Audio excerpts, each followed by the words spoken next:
Chapter 5, in which a new species of funds unknown to the moneyed men appears on 'Change. Phileas Fogg rightly suspected that his departure from London would create a lively sensation at the West End.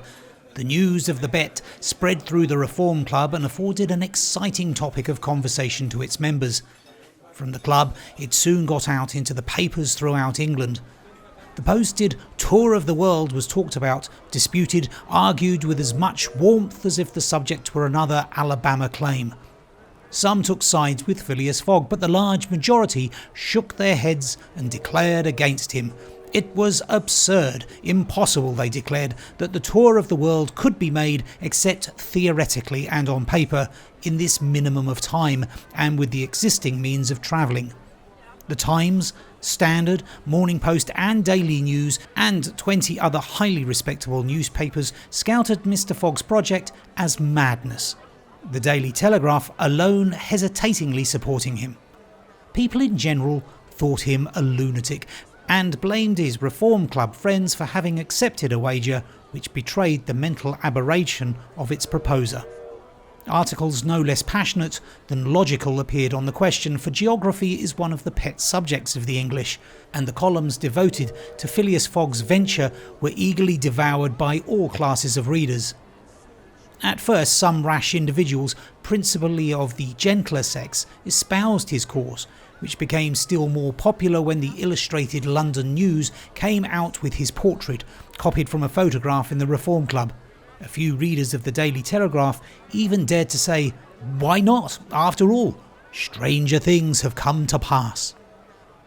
At last a long article appeared on the 7th of October in the Bulletin of the Royal Geographical Society, which treated the question from every point of view and demonstrated the utter folly of the enterprise.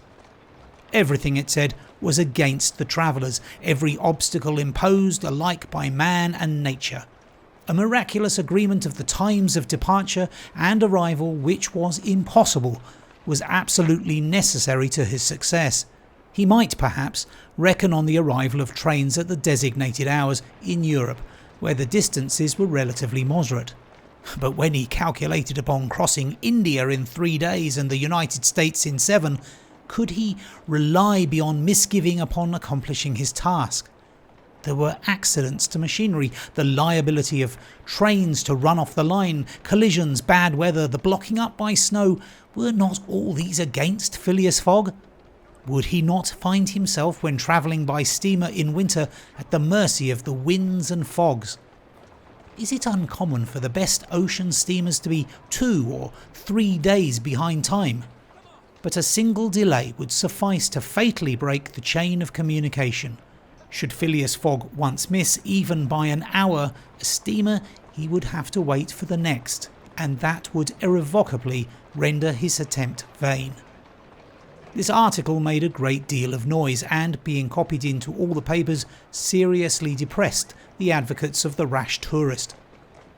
Everybody knows that England is the world of betting men, who are of a higher class than mere gamblers. To bet is the English temperament. Not only the members of the Reform but the general public made heavy wagers for or against Phileas Fogg, who was set down in the betting books as if he were a racehorse. Bonds were issued and made their appearance on 'Change. Phileas Fogg bonds were offered at a par or at premium, and a great business was done in them. But 5 days after the article in the Bulletin of the Geographical Society appeared, the demand began to subside. Phileas Fogg declined. They were offered by packages, at first of 5, then of 10, until at last nobody would take less than 20, 50, 100. Lord Albemarle, an elderly paralytic gentleman, was now the only advocate of Phileas Fogg left. This noble lord, who was fastened to his chair, would have given his fortune to be able to make the tour of the world if it took 10 years, and he bet £5,000 on Phileas Fogg. When the folly as well as the uselessness of the adventure was pointed out to him, he contented himself with replying, "If the thing is feasible, the first to do it ought to be an Englishman." The Fogg party dwindled more and more, and everybody was going against him, and the bets stood 150 and 200 to 1. And a week after his departure, an incident occurred which deprived him of backers at any price. The Commissioner of Police was sitting in his office at 9 o'clock one evening when the following telegraph dispatch was put into his hands. Suez to London. Rowan, Commissioner of Police, Scotland Yard. I found the bank robber, Phileas Fogg.